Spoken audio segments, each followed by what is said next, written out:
चलिए दोस्तों, आज हम लोग देखते हैं रक्त। क्या चीज? रक्त देखते हैं दोस्तों। रक्त, इससे पहले के वीडियो में हमने आपको पढ़ाया था फेफड़े के बारे में। आज हम देखते हैं ब्लड के बारे में, रक्त के बारे में। दोस्तों, ये हमारा है रक्त। रक्त को इंग्लिश में कहते हैं ब्लड और हिंदी में बोलते हैं इसे हम लोग रक्त, और उर्दू भाषा में बोलते हैं लहू और खून। दोस्तों, ये इतने इसके ब्लड के नाम हैं। तो देखते हैं दोस्तों, ब्लड, हमारा चैप्टर आज क्या है? ब्लड है। ब्लड आज मैं फर्स्ट पार्ट बना रहा हूँ। जो ब्लड चैप्टर है, ब्लड चैप्टर का आज मैं जो पार्ट है, ये फर्स्ट पार्ट दोस्तों आज मैं बना रहा हूँ। फर्स्ट पार्ट दोस्तों, ये हमारा क्या है? फर्स्ट पार्ट है। तो रक्त दोस्तों देखिए कि क्या होता है। जो रक्त है, रक्त का इंग्लिश होता है ब्लड, और जब हम ब्लड का अध्ययन करेंगे तो वो जो उसको हम कहेंगे हेमेटोलॉजी, यानी कि ब्लड का अध्ययन हेमेटोलॉजी, या फिर कह सकते हैं सेरोलॉजी। ब्लड को अगर हम अध्ययन करेंगे तो उसका दो नाम दे सकते हैं, या तो कहेंगे सेरोलॉजी या तो कहेंगे हेमेटोलॉजी। दोस्तों, अब देखिए कि जो हमारा ब्लड है वो क्या होता है? प्राकृतिक कोलाइड होता है। प्राकृतिक कोलाइड, प्राकृतिक का मतलब होता है कि जिस चीज को हम लोग नहीं बना सकते हैं वो भगवान ने उसको खुद बना दिया है, उसको हम लोग बोलते हैं प्राकृतिक। ठीक है। तो फिर आपका आता है कोलाइड, कह रहा है प्राकृतिक कोलाइड। कोलाइड क्या होता है दोस्तों? एक प्रकार से गाढ़ा द्रव होता है, गाढ़ा द्रव होता है। और भगवान ने जो हमारा रक्त है, ब्लड है, ब्लड हमारा क्या है? प्रकार से प्राकृतिक कोलाइड होता है दोस्तों। और फिर देखिए, प्राकृतिक कोलाइड के साथ में ये हमारा क्या है? संयोजी ऊतक भी है। जो हमारा ये क्या है? ये संयोजी ऊतक भी है, यानी कि कनेक्टिव टिश्यू होता है।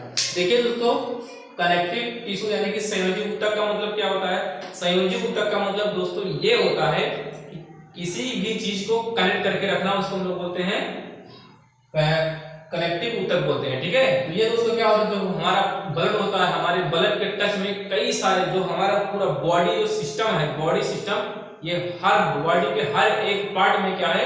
ब्लड आपका चल रहा है, ब्लड क्या है? दौड़ रहा है। तो उस प्रकार से क्या होगा? ये सारे बॉडी को क्या करता है? एक प्रकार से कहिए तो ये कनेक्ट करके रखा हुआ है। तो इसीलिए इसको बोलते हैं हम लोग संयोजी ऊतक, इसे बोलते हैं कनेक्टिव टिश्यू बोला जाता है दोस्तों। अब देखिए, जो इसका पीएच मान होता है ये 7.4 होता है, और क्या होता है? क्षार होता है। आप लोग जानते हैं कि पीएच मान अगर 7 से कम है तो उसको हम लोग बोलते हैं अम्ल, और 7 से अगर ज्यादा है तो उसको हम लोग बोलते हैं क्षार। तो यहाँ पर देखिए दोस्तों, जो इसका पीएच मान क्या है? 7.4 है, इसलिए ये क्या है? क्षार है। जो हमारा रक्त होता है, ब्लड हमारा क्या होता है? क्षारीय होता है, यानी कि उसका 7.4 है तो क्या हमारा? क्षार होता है। अब देखिए दोस्तों, जो मेल होता है, मेल में कितना पाया जाता है और फीमेल में कितना पाया जाता है?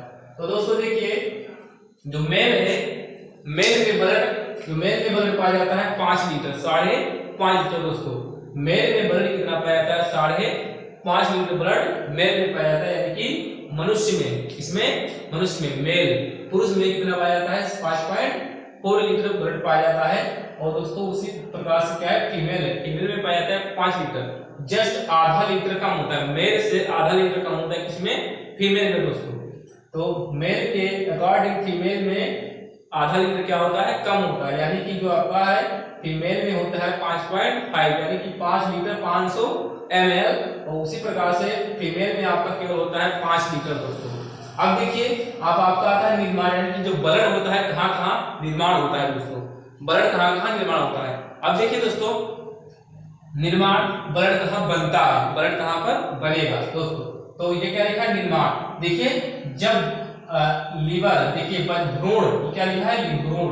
जब बच्चे अपने माँ के गर्भ में होते हैं, माँ के गर्भ में होते हैं, देखिए बच्चे, भ्रूण हम लोग उसको बोलते हैं जब बच्चे का जन्म नहीं होता है, बच्चा अपने माँ के गर्भ में रहता है तो उसको हम लोग बोलते हैं भ्रूण, और इसको इंग्लिश में बोलते हैं एम्ब्रॉय। एम्ब्रॉय माने होता है भ्रूण, इंग्लिश उसका एम्ब्रॉय होता है, और हिंदी दोस्तों क्या होता है? भ्रूण होता है दोस्तों। तो जब बच्चा भ्रूण अवस्था में होता है, यानी कि माँ के गर्भ में होता है, तब उसका ब्लड बनता है लीवर में। कहाँ बनेगा दोस्तों? लीवर में। उसका ब्लड कहाँ बनेगा? लीवर में बनता है दोस्तों, जब बच्चा अपनी माँ के गर्भ में रहेगा। अब देखिए दोस्तों, अब हम लोग है वयस्क शरीर, जब बच्चे का जन्म हो जाता है, यानी कि वयस्क शरीर, हम लोग इसमें क्या है? वयस्क, यानी कि यंग अवस्था में है। जब मनुष्य यंग अवस्था में होता है तब उसका बनता है बोन मैरो में। बोन मैरो, और इसको हिंदी में बोलते हैं अस्थि मज्जा। वयस्क, जब इंसान वयस्क यानी कि वयस्क हो जाता है, जवान हो जाता है, बड़ा हो जाता है, बुढ़ा हो जाता है, तब उसका कहाँ बनता है, बोन मैरो में बनता है। इसको बोलते हैं अस्थि मज्जा। अब दोस्तों बोन मैरो क्या होता है, हमारा जो हड्डी है, क्या है, हमारी जो हड्डी होती है, हमारी हड्डी बीच में क्या होती है, खोखली होती है। तो जो हड्डी जो जब खोखली होता है, उस खोखली के अंदर आपका पाया जाता है बोन मैरो, वहीं पे ब्लड का निर्माण होता है दोस्तों। उसी को हम लोग बोलते हैं अस्थि मज्जा बोलते हैं, और वहीं पे जो ब्लड क्या होता है दोस्तों, निर्माण होता है। अब दोस्तों हम लोग आगे बढ़ते हैं। अब देखते हैं कि ब्लड कहाँ हमारा स्टोर रहता है। दोस्तों जो ब्लड हमारा कहाँ स्टोर होता है, स्प्लीन में।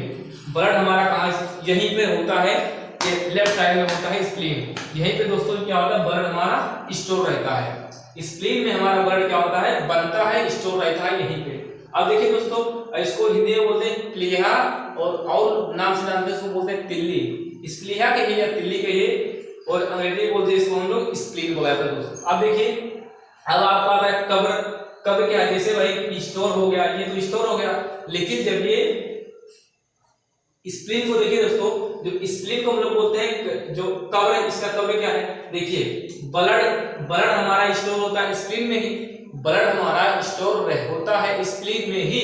लेकिन देखिए, अगर ब्लड हमारा स्टोर होगा स्प्लीन में, तो इसको हम लोग बोलेंगे ब्लड बैंक। लेकिन दोस्तों जब ब्लड खराब हो जाता है, तो उसके अंदर पाए जाने वाले रुधिराण, अंग्रेजी में बोलते हैं कार्पस, उसके अंदर जो कार्पस पाए जाते हैं ब्लड के अंदर, जब वो खराब हो जाते हैं यानी कि मर जाते हैं, तब दोस्तों वो जाके स्प्लेन में ही वो जाके रहते हैं। इसमें उसको क्या छाड़ता है, जो चीज ठीक है उसको ब्लड में फिर भेज देगा, और जो चीज नहीं ठीक है उसको वो अपने पास रख लेगा, फिर उसको वो उत्सर्जी अंग के माध्यम से उसे क्या करेगा, बाहर कर देगा दोस्तों। तो यही लिखा है ग्रेवयार्ड। ग्रेवयार्ड को बोलते हैं हम लोग, आप जैसे इंसान की जब मृत्यु हो जाती है तो उसको लेकर जाया जाता है, यानी कि कहाँ लेते हैं, कब्रस्तान, उसको बोलते हैं ग्रेव यार्ड बोला दोस्तों। तो वही प्रकार से इसको देखिए कब्र, या उसे ग्रेव यार्ड भी कह सकते हैं दोस्तों। जब हमारा स्प्लीन में ब्लड स्टोर भी रहता है, इसलिए इसको ब्लड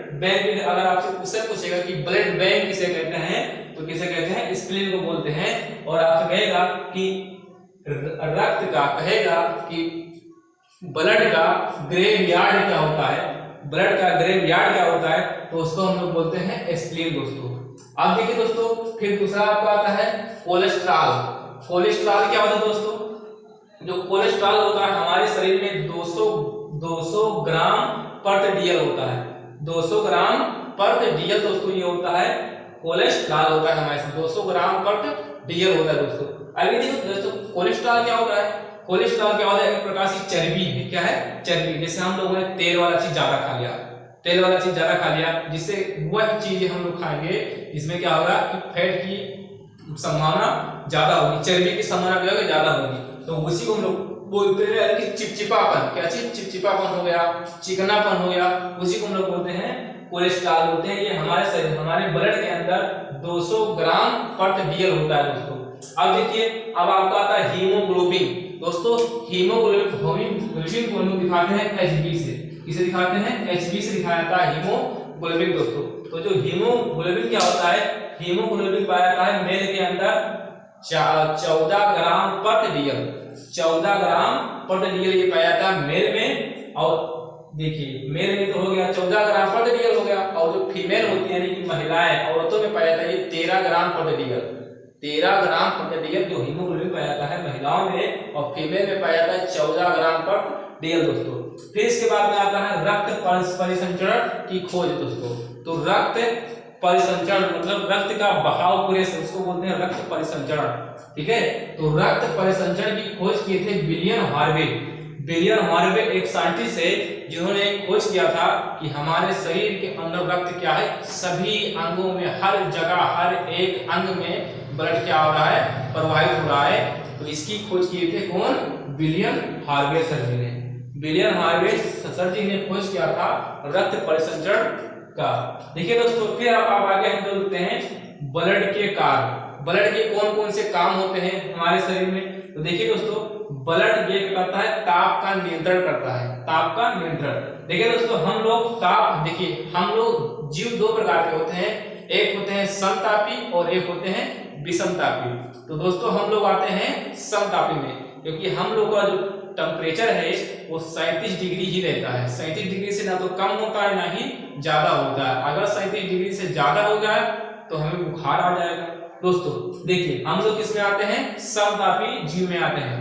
और विषमतापी जीव क्या होते हैं दोस्तों, विषमतापी जीव वही जीव होते हैं जैसे उनका टेम्परेचर फिक्स नहीं रहता है।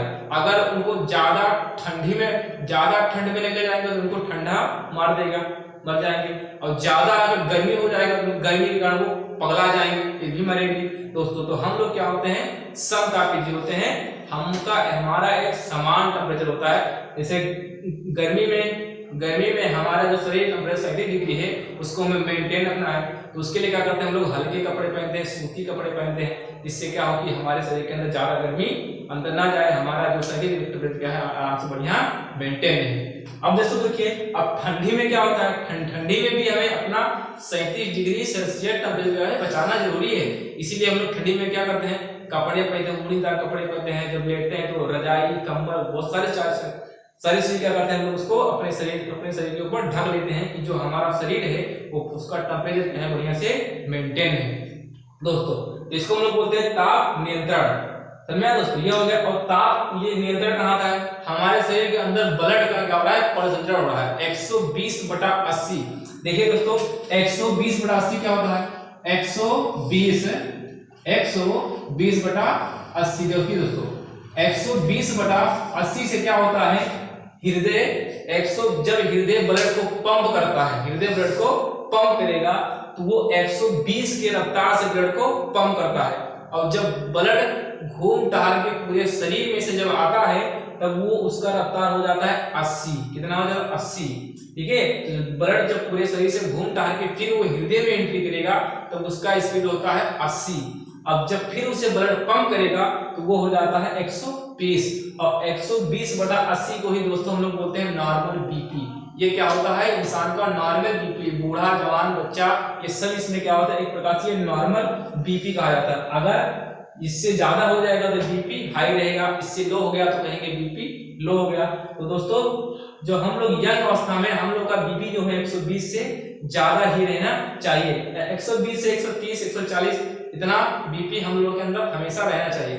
इससे क्या, बीपी से क्या होगा, बीपी अगर हमारा ठीक ठाक रहेगा, मेंटेन रहेगा, थोड़ा 120 से ज्यादा रहेगा तो कहा जाता है कि खून में जितनी रफ्तार रहेगी उतनी हमारे अंदर एनर्जी और फुर्ती रहेगी। दोस्तों तो अगर ये 120 से थोड़ा बढ़ा रहेगा तो हमारे शरीर के लिए क्या फायदा है, काम करने में मन लगेगा, पढ़ाई करने में, हर चीज करने में, मतलब हम शरीर के अंदर फुर्तीलापन, एक्टिवपन रहेगा। दोस्तों फिर आपका आता है पोषक पदार्थों का परिवहन करना। जो ब्लड क्या करता है, ये पोषक पदार्थों का परिवहन करता है। जैसे हम लोगों ने खाया विटामिन, ये सारी चीजें तो गए पेट में, पाचन वाचन सब कुछ हो गया बढ़िया ठीक ठाक। अब इसमें क्या है, हमारे शरीर के हर एक पार्टों में पहुंचाने की जरूरत भी है। तो दोस्तों किसके माध्यम से पहुंच जाता है, ब्लड के माध्यम से ही, क्योंकि ब्लड हर जगह आसानी से आ सकता है और जा सकता है। इनका इनकमिंग और आउटगोइंग दोनों बराबर चलता रहता है। दोस्तों तो इसी के माध्यम से क्या करते हैं हम लोग, जो हमारे विटामिन हो गए, मिनरल हो गए, ये सारे चीज जो हमारे शरीर के लिए लाभदायक पोषक तत्वें हैं, ये ब्लड के माध्यम से ही हमारे पार्ट, शरीर के सारे अंग में क्या करते हैं दोस्तों, पहुंचा दिया जाता है। अब देखिए डॉक्टर क्या करता है, अब हमें हमारा तबीयत खराब हो गया या बुखार हो गया तो क्या करेगा, जो डॉक्टर लोग होते हैं, डॉक्टर लोग क्या करते हैं, इंजेक्शन जो लगाते हैं हमारे, कहाँ लगाते हैं, नस में ही लगाते हैं। कहाँ लगाते हैं, नस में। और जब इंजेक्शन नस में वो लोग लगा देंगे तो इससे क्या होगा कि ब्लड पूरे शरीर में जाएगा।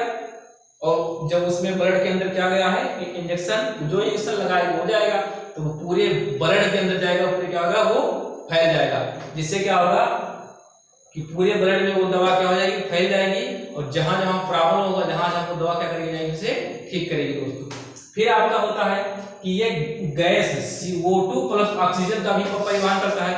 जैसे हम लोगों ने सांस को खींचा, कल मैंने आपको पढ़ाया था फेफड़े में, क्या पढ़ाए थे, फेफड़े में जब मैंने आपको पढ़ाया था दोस्तों, तो क्या था उसमें कि जैसे हम लोगों ने सांस को खींचा, ऑक्सीजन गया हमारे शरीर में, कहां तक गया, फेफड़ा तक। फेफड़े के किस पार्ट में गया, एल्वियोली के पार्ट में। उसको हम लोग बोलते थे बाह्य शोषण।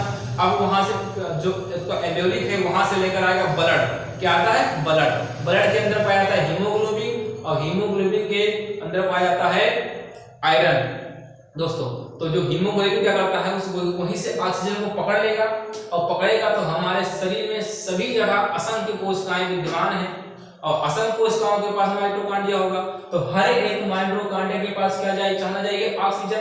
ये किसके माध्यम से जाता है ब्लड के माध्यम से जाता है। ब्लड के ही माध्यम से ऑक्सीजन पूरे शरीर के अंदर दोस्तों क्या होता है फैल जाता है। अब आपका आता है प्लस CO2। जिस प्रकार से ऑक्सीजन गया था उसी प्रकार से वो वहां से CO2 को क्या करेगा खींच लाएगा दोस्तों। फिर उसे लेकर आके कहां छोड़ देगा एल्वेओली के पास में। जब हम सांस को छोड़ेंगे तो ऐसे वो फेंक देता है लो एल्वेओली लो। फिर जब सांस छोड़ेंगे तो उसी के माध्यम से CO2 हमारा क्या होता है बाहर आ जाता है दोस्तों। ये हो गया हमारा परिवहन का काम। अब आता है उत्सर्जी पदार्थों का परिवहन। जो ब्लड के माध्यम से क्या होता है उत्सर्जी पदार्थों का परिवहन भी होता है दोस्तों।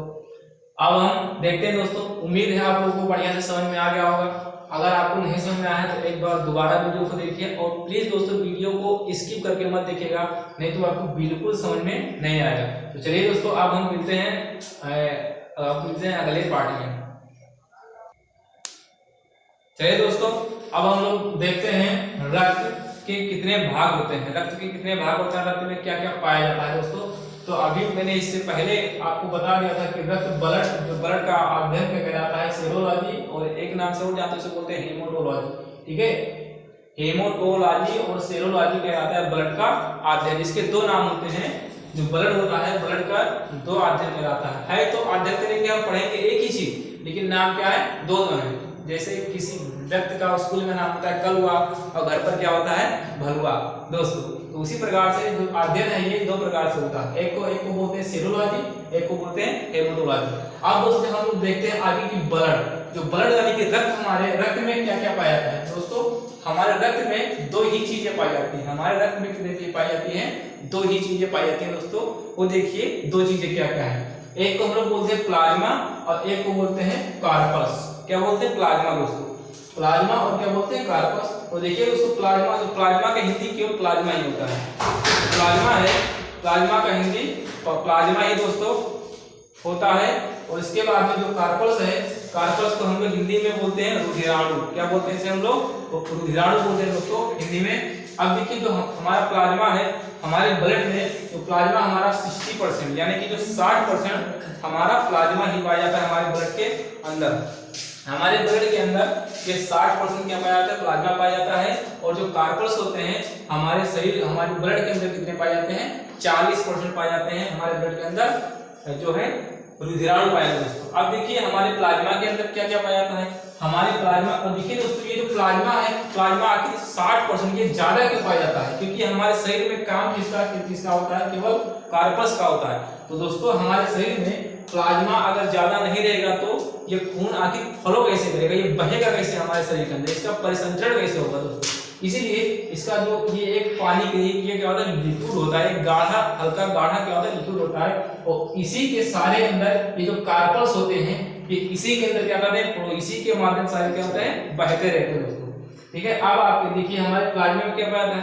प्लाज्मा में हमारे पाया जाता है हाइड्रोजन और एक आपका होता है प्रोथ्रोम्बिन। तो फिर दोस्तों ये हाइड्रोजन और प्रोथ्रोम्बिन क्या होता है, जो हाइड्रोजन और जो प्रोथ्रोम्बिन होता है ये प्लाज्मा को हल्का क्या करता है गाढ़ा कर देता है। क्या वैसे हल्का सा गाढ़ा कर देता है और ये हल्का येलो कलर का यानी कि पीले कलर का हल्का सा दिखाई देता है। अब देखिए दोस्तों जब हम इसको क्या करेंगे, इसको हाइड्रोजन और प्रोथ्रोम्बिन को जो हम लोग क्या करेंगे इसको निकाल देंगे बाहर, तो इसी में दोस्तों केवल ये और हल्का पीलापन दिखाई देता है हल्का येलो कलर का, और ये थोड़ा सा और येलो कलर का हो जाएगा, तब हम लोग उसको अलग नाम से जानते हैं। उसी से क्या होता है बीमारियों की जांच, उसको बोलते हैं सीरम। क्या बोलते हैं उसको, हम लोग बोलते हैं सीरम। उसी से बीमारियों की जांच की जाती है कि कौन सी बीमारी किसको क्या हो गया है। वो जब हम इसको हाइड्रोजन और प्रोथ्रोम्बिन को जब हम हमारे प्लाज्मा से अलग कर देंगे तो ये और थोड़ा जिसका जो पीलापन थोड़ा गाढ़ा हो जाएगा और उसी को हम लोग बोलते हैं सीरम। उसी से दोस्तों क्या होता है बीमारियों की जांच की जाती है दोस्तों। अब इसके बाद में ये हमारा तो हो गया प्लाज्मा दोस्तों। अब इसके बाद हम देखते हैं कार्पस। क्या देखते हैं कार्पस देखा जाता है दोस्तों। तो कार्पस को हम लोग बोलते हैं रुधिराणु। अब दोस्तों रुधिराणु क्या होता है, हमारे रुधिर में यानी कि हमारे ब्लड में पाए जाने वाले अणुओं को बोलते हैं हम लोग रुधिराणु। क्या बोलते हैं, रुधिराणु बोलते हैं दोस्तों। जो कण या अणु हमारे ब्लड के अंदर पाए जाएंगे उसी को हम लोग बोलते हैं रुधिराणु। अब दोस्तों कार्पस को आप जान ही होंगे कि इसका क्या है, इंग्लिश है। ये हमारे शरीर के अंदर पाए जाते हैं 40% और ये अकेले होता है 60%। क्योंकि अगर ये 60% नहीं रहेगा तो कैसे ये सारे चीजों इसमें बहेंगे। इसका मात्रा ज्यादा होना जरूरी है कि नहीं जरूरी है, बिल्कुल जरूरी है। अगर नहीं रहेगा तो ये कैसे उसके अंदर बहेगा, ब्लड के अंदर। अब देखिए दोस्तों जो हमारा होता है रुधिर के होते हैं जो रुधिराणु होते हैं, रुधिराणु में पाए जाते हैं 3 कार्पस क्या क्या है, वो होते हैं आरबीसी, डब्ल्यूबीसी और प्लेटलेट। आरबीसी, डब्ल्यूबीसी, प्लेटलेट दोस्तों। आरबीसी का जो फुल फॉर्म है उसको बोलते हैं रेड ब्लड कार्पस। आर मतलब रेड, बी मतलब ब्लड, सी मतलब कार्पस, रेड ब्लड कार्पस। इसको दोस्तों बोलते हैं हम लोग, इंग्लिश में इसका फुल फॉर्म होता है। अब इसको एक नाम से और जानते हैं, इसको लोग बोलते हैं एरिथ्रोसाइट। क्या बोलते हैं, एरिथ्रोसाइट दोस्तों बोला जाता है। और देखिए दोस्तों, और जो आपका डब्ल्यूबीसी है उसको बोलते हैं व्हाइट ब्लड कार्पस। डब्ल्यूबीसी को बोलते हैं व्हाइट ब्लड कार्पस दोस्तों। तो ये होता है व्हाइट ब्लड कार्पस। और इसको हम लोग एक नाम से वो जानते हैं, जिसको बोलते हैं ल्यूकोसाइट। क्या बोलते हैं इसे, हम लोग ल्यूकोसाइट बोलते हैं। और जो आपका प्लेटलेट होता है, प्लेटलेट आपका होता है थ्रोम्बोसाइट। क्या होता है दोस्तों, थ्रोम्बोसाइट आपका क्या होता है, प्लेटलेट होता है। अब देखिए दोस्तों जो आरबीसी है, आरबीसी की संख्या होती है 50 लाख। कितनी संख्या होती है, 50 लाख संख्या होती है। और जो आपका डब्ल्यूबीसी होता है, डब्ल्यूबीसी की संख्या होती है 10,000। कितना होता है, 10,000। और जो प्लेटलेट आपका होता है 2 लाख। कितना होता है दोस्तों, ये 2 लाख होता है आपका प्लेटलेट। अब देखिए दोस्तों जो आरबीसी होता है, आरबीसी का जीवन काल होता है 120 दिन। 120 दिन केवल आपका आरबीसी जीता है। और जो डब्ल्यूबीसी होता है केवल इसका जीवन काल होता है 4 दिन। और जो प्लेटलेट होता है ये इसका जीवन काल केवल होता है 7 दिन। ठीक है दोस्तों, जब ये दोनों लोग जो डब्ल्यूबीसी है और प्लेटलेट, इनके अंदर राइबोसोम नहीं पाया जाता है। डब्ल्यूबीसी और प्लेटलेट के अंदर कोई राइबोसोम नहीं पाया, सॉरी, इन डब्ल्यूबीसी और प्लेटलेट के अंदर राइबोसोम पाया जाता है। और जो आपका आरबीसी होता है इसके अंदर राइबोसोम नहीं पाया जाता है। तो दोस्तों देखिए, जब ये 4 दिन का जीवन काल 4 ही दिन होता है, अब इनका जीवन काल टोटल होता है 7 दिन। देखिए अब जैसे ये डब्ल्यूबीसी 4 दिन के बाद मरेंगे, तो जब ये मरेंगे तो कहाँ जाएंगे, क्यों नहीं मरेंगे तो पक्का है मरेंगे, क्लियर है, मर जाएंगे। लेकिन डब्ल्यूबीसी में पाया जाता है राइबोसोम। ये राइबोसोम क्या करेगा, इनके जो अणु है इनको छिड़क देगा। उसके अंदर पाया जाता है जल अपघटक एंजाइम, वो उसके ऊपर छिड़क देगा, जिससे कि हम वहीं पर क्या हो जाएंगे, लोग खत्म हो जाएंगे। और उसी प्रकार से प्लेटलेट के अंदर भी पाया जाता है राइबोसोम, उसी माध्यम से क्या वो भी क्या चल के खत्म हो जाएगा। देखिए दोस्तों जो आरबीसी होता है यानी कि रेड ब्लड कार्पस होता है, इसके अंदर राइबोसोम नहीं पाया जाता है। तब ये क्या करेगा, जब ये मरेंगे तो ब्लड के अंदर घूमते रहेंगे। तो क्या होगा, सारी चीजें घूमते रहेंगे। तो नहीं दोस्तों, घूमेंगे ब्लड के अंदर, लेकिन ये किसके पास जाएंगे, स्प्लीन के पास। अभी मैंने आपको बताया कि स्प्लीन और तिल्ली और ये प्लीहा क्या होता है, ये तीनों एक ही चीज है। स्प्लीन तिल्ला ये हमारे इस साइड में होता है दोस्तों। ये क्या करता है, ये वहीं पर जाता है। और आपको मैंने बताया था कि स्प्लीन को हम लोग बोलते हैं ब्लड का कवर। क्या बोलते हैं, ब्लड का कवर। और स्प्लीन को ही ब्लड का बैंक बोला जाता है। ब्लड हमारा वहीं पे क्या होता है, स्टोर होता है, और वहीं से ब्लड क्या होता है, खत्म भी हो जाता है दोस्तों। तो जो हमारा आरबीसी होता है ये हमारे स्प्लीन में जाकर क्या होता है, उसी में रहता है, उसी में जाएगा, उसी में छानेगा ब्लड। जैसे जो आरबीसी खराब है, मरे हुए हैं, उनको वो खींच लेगा अपनी तरफ, और जो अच्छे हैं उनको क्या करेगा, उसे ब्लड के साथ फिर वो भेज देगा कि जाइए ब्लड में घूमिए। और जैसे जैसे फिर वो जैसे जैसे मरेंगे आरबीसी, वो छानता रहेगा और जो अच्छे हैं उनको भेजता रहेगा।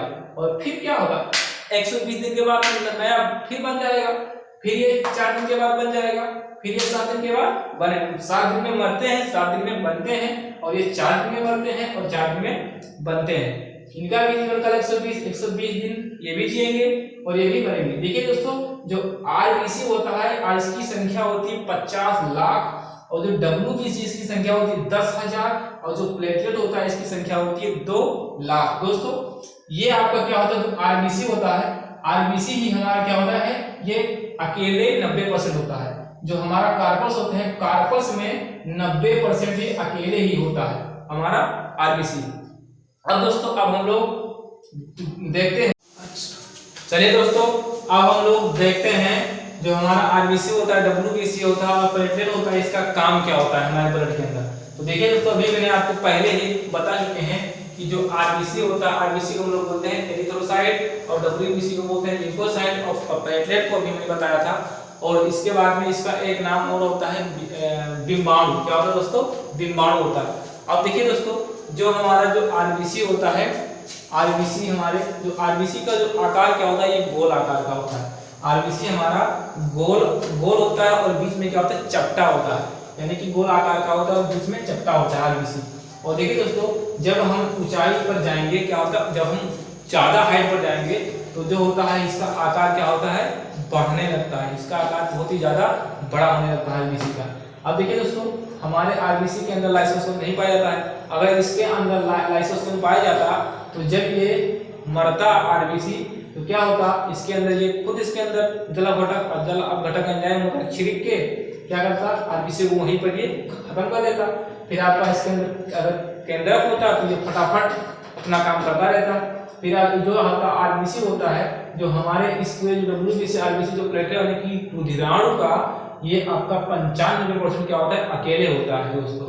195% क्या होता है, ये अकेले ही होता है दोस्तों। अब देखिए जो हमारा RBC के अंदर यानी कि जो हमारे ब्लड के अंदर क्या क्या पाया जाता है, हमारे ब्लड के अंदर पाया जाता है RBC। ब्लड के अंदर उसको क्या पाया जाएगा, RBC पाया जाएगा। और RBC के अंदर पाया जाता है हीमोग्लोबिन। क्या पाया जाएगा, हीमोग्लोबिन। और हीमोग्लोबिन के अंदर आपका पाया जाता है आयरन। जब आपसे डिटेल से पूछेगा तो कहेगा कि ब्लड में क्या पाया जाता है, RBC के अंदर हीमोग्लोबिन के अंदर फेरस यानी कि लोहा, इसको बोलते हैं हम लोग आयरन दोस्तों, ये पाया जाता है। और जब ये हमारे शरीर के अंदर यानी कि हमारे रक्त के अंदर जब RBC की कमी हो जाएगी तो हमें एनीमिया नामक रोग के हम लोग शिकार हो जाएंगे दोस्तों। अगर हमारे शरीर के अंदर RBC की कमी हो जाएगी तो हमें कौन सा रोग होगा, एनीमिया नामक रोग हो जाता है। अब दोस्तों अब हम लोग देखते हैं WBC क्या होता है। तो चलिए दोस्तों जो WBC हमारा होता है, इसका जो आकार होता है अनिश्चित होता है। इसका कोई आकार ही नहीं पता है कि ये किस आकार का होता है दोस्तों। इसके अंदर केंद्रक पाया जाता है। जो हमारा जो WBC होता है इसके अंदर केंद्रक पाया जाता है और ये क्या करता है, रोग से रक्षा करता है।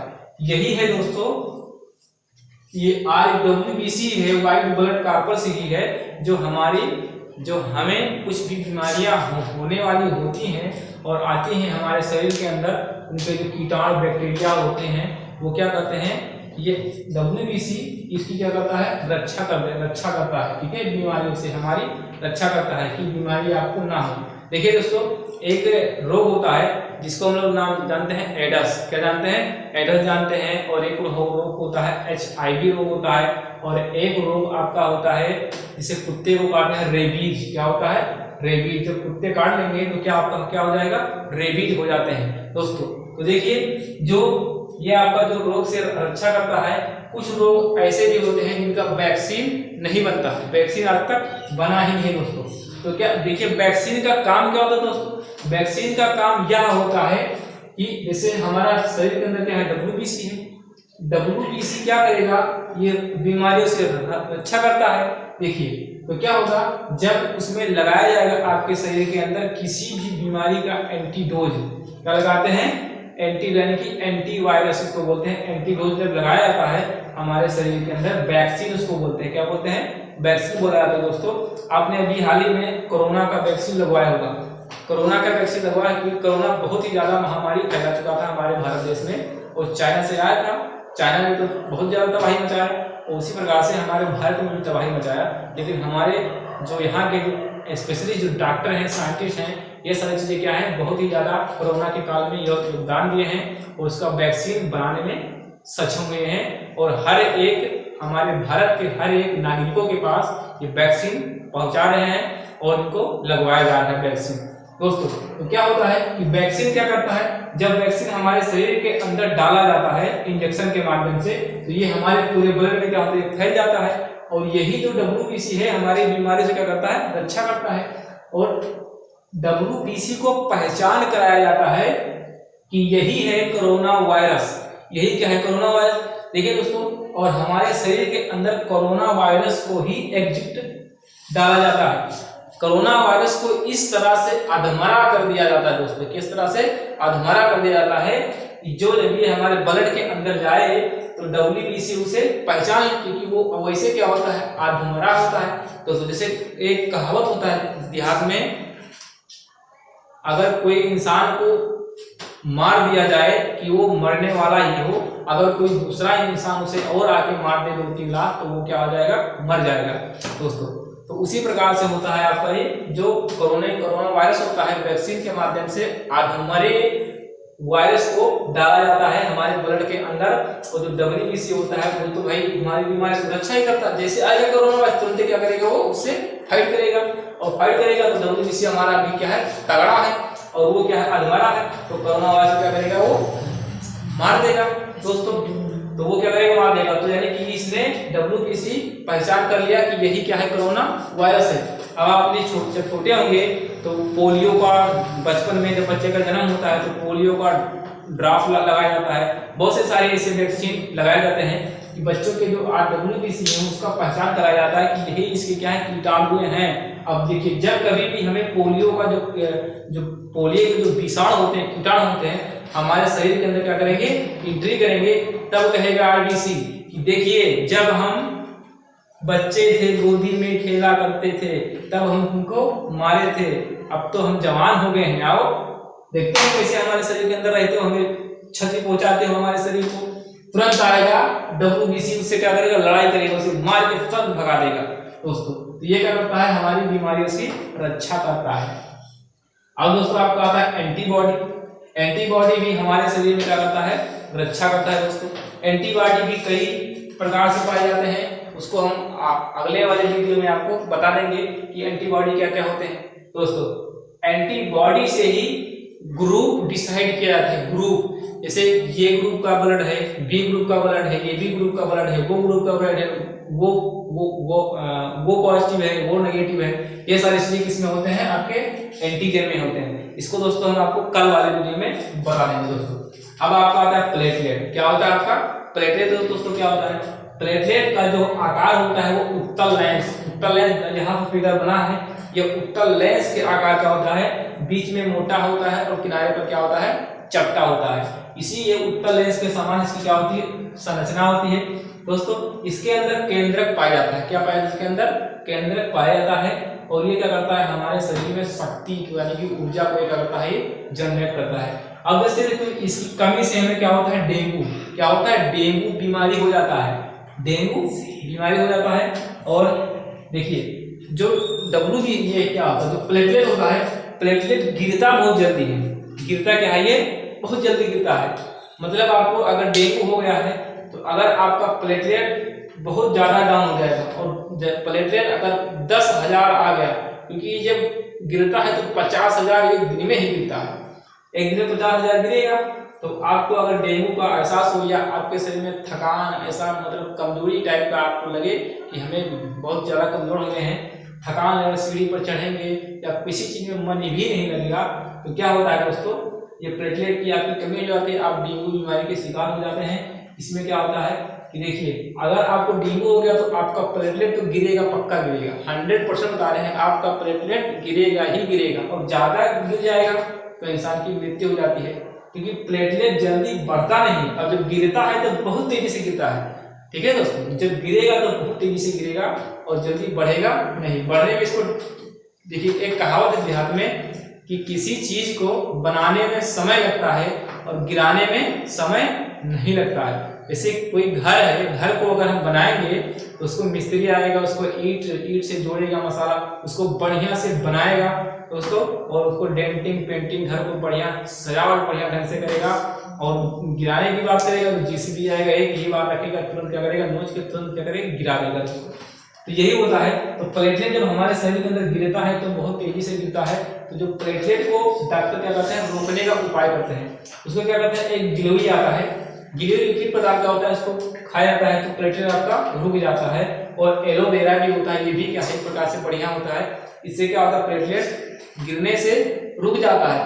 प्लेटलेट हमारा गिरने से रुके, प्लेटलेट हमारा गिरने से रुके, इसलिए आपको गिलोई और एलोवेरा खाने को कहा जाता है कि आपका प्लेटलेट गिरे ना, वहीं पे रुक जाए। और जब प्लेटलेट रुकेगा तो वो ऑटोमेटिक वहां से ऊपर बढ़ेगा। दोस्तों अब देखिए उसी प्रकार से आपका गोट होता है, गोट मीन यानी कि बकरी, बकरी का दूध भी पीजिए, उससे प्लेटलेट बढ़िया से मतलब बढ़ता है। और फिर आपका फ्रूट, फल तो आप कोई भी खाइए, कचर के फल खाइए, उसमें क्या होगा, आपका बढ़िया से प्लेटलेट आपका बढ़ेगा। दोस्तों उम्मीद है दोस्तों कि आप सबको ये सारी चीजें बढ़िया बेहतरीन आपको समझ में आ गया होंगे। अब दोस्तों अब हम कल पढ़ेंगे रक्त परिसंचरण तंत्र, यानी कि ब्लड हमारे शरीर के अंदर कैसे पूरे शरीर में फैलता है और किसके माध्यम से फैलता है। दोस्तों अब हम कल इस वीडियो में देखते हैं। तो दोस्तों अगर हमारा वीडियो आपको अच्छा लगे, समझ में आए, बच्चा बढ़िया बेहतरीन लगे, सब कुछ आपको समझ में आ रहा है दोस्तों, तो आप लोग हमारे वीडियो को लाइक कीजिए, सब्सक्राइब कीजिए और अपने दोस्तों मित्रों तक सेंड कीजिए, पहुंचाइए। तो ये दोस्तों अब हम नेक्स्ट वीडियो में मिलते हैं, तब तक के लिए जय हिंद।